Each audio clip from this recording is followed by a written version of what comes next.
Okay, this video is kind of a continuation of my momentum video, and I'm going to go over a concept that I like to call diminishing resistance. Now, this resistance is in your workpiece, and it involves, the mass of the workpiece, the support of the workpiece, and it affects how the flakes travel. Now, we're all wanting to get long flakes, and let's say this is a cross section of your workpiece. When you initiate a crack here with some kind of force, we would all love this crack to be nice and smooth, travel as far as possible and not take off the other edge and feather out.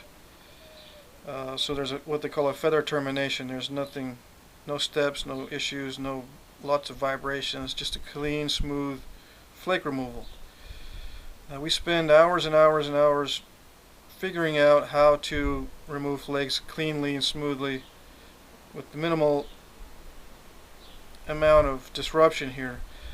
Now, one concept, like I said, that I have in my mind is something called diminishing resistance, and it involves the resistance of the workpiece to this force.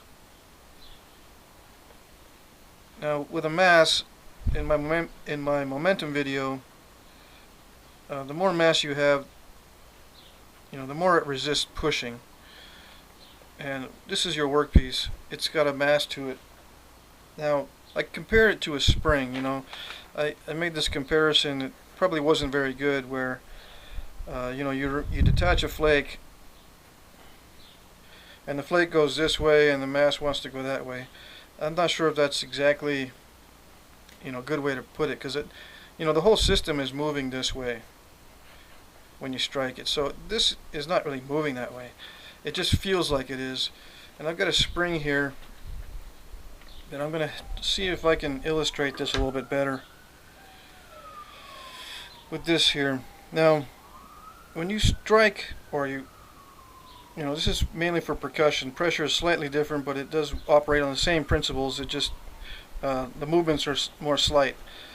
Anyway, for percussion, let's just take percussion as an example. When you apply the force, you don't get a detachment right away. There's a little bit of a time in there. So what you're doing is, when you hit, you're compressing a lot of these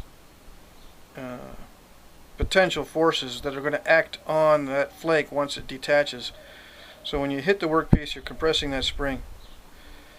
Now, when that crack happens, it releases all those forces, and you get what I call a diminishing resistance afterwards.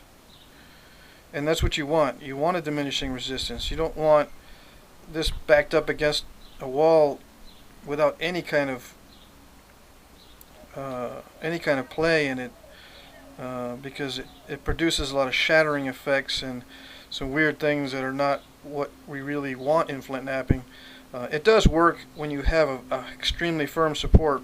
I'll get into that later, but there needs to be some amount of play. Now, with freehand styles, there's a lot of play. I mean, that thing moves around a lot. I mean, your workpiece, it just, especially if you don't support it, it moves around a lot. And you can, if you get a substantial preform, heavy one here, this one is 770 grains, it can provide some good resistance, and you can hold it loosely and hit it with a punch, indirect percussion, or percussion with a hammerstone, and the mass of this preform actually works against the percussor, so you can remove a flake, and you have that diminishing resistance that I feel creates this nice smooth effect. As long as the resistance is diminishing, you have that nice smooth flake detachment.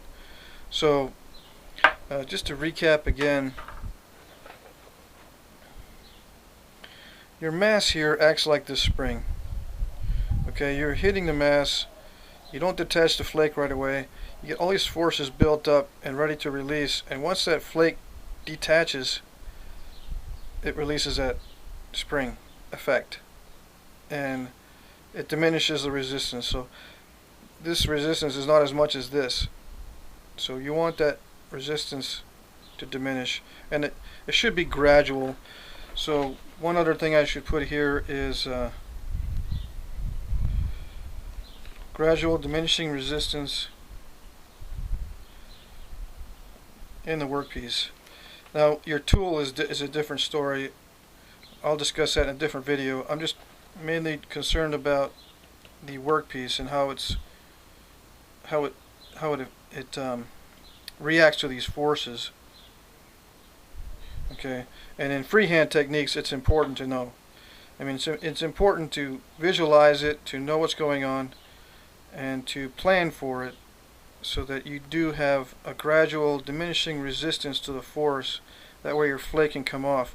Now, come off cleanly and smoothly. One thing I should mention also is that flakes follow a path of least resistance.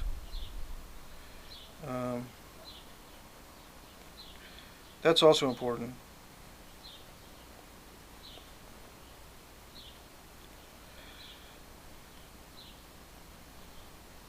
Now this least resistance can also be translated into the least support.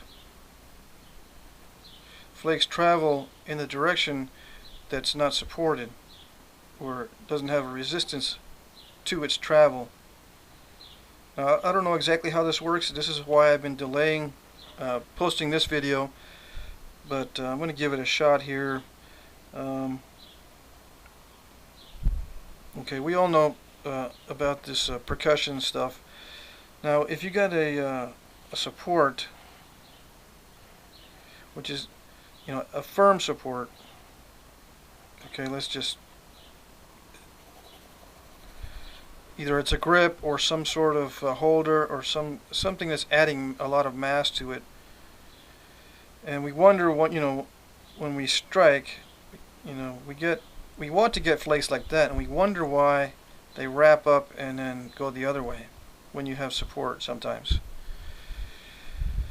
Well, it's usually because this area here is supported, and there is not a diminishing resistance to the forces.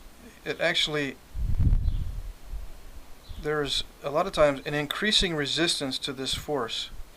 So as you impact it, you're embedding this part of your workpiece into this support, and it's not going anywhere. It's actually slowing down instead of moving in that direction. So you know, it's down here somewhere. It's still in the compression stage down here as this flake is being removed. It's really compressed down in here as far as the forces.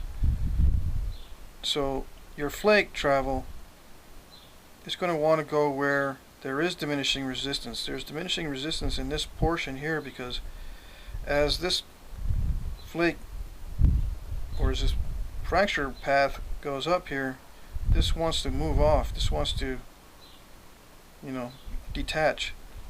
Well, this one does too. But if, let's say this diagram's not that good. If this support is here and it's missing up there, that's when you get this kind of effect in a lot of cases. It doesn't want to travel toward this support because it's traveling toward something that's actually increasing in the resistance. It doesn't want to let go.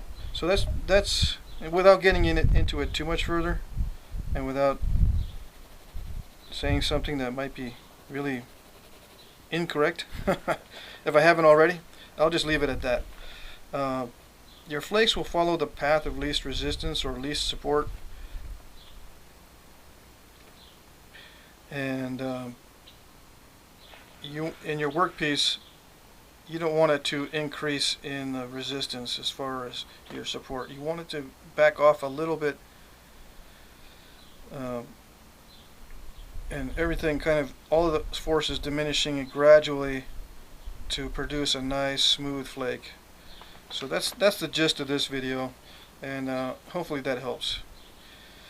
Okay, that's it.